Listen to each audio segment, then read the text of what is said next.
Like everyone else we knew, my wife and I were caught up in the rat race. We would get up when it was dark. We had long hours. We'd come home when it was dark. And, we tried to meet up for an hour of quality time each day if we were lucky.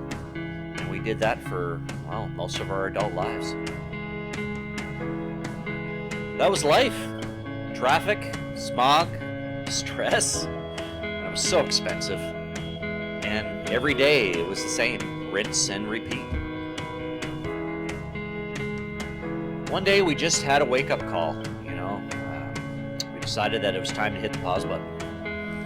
We sold my business, we sold our house, we headed for New Brunswick. We live by the ocean now, and probably one of the most affordable places to live in Canada.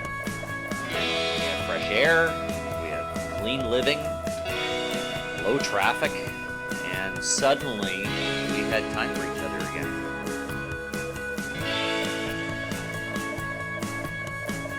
Real estate wasn't just a lifelong calling for me. I sincerely wanted to help people from other provinces find what my wife and I have found here. And yeah, sure, it's a big step, but it's right here for the taking. You just have to step up and grab it.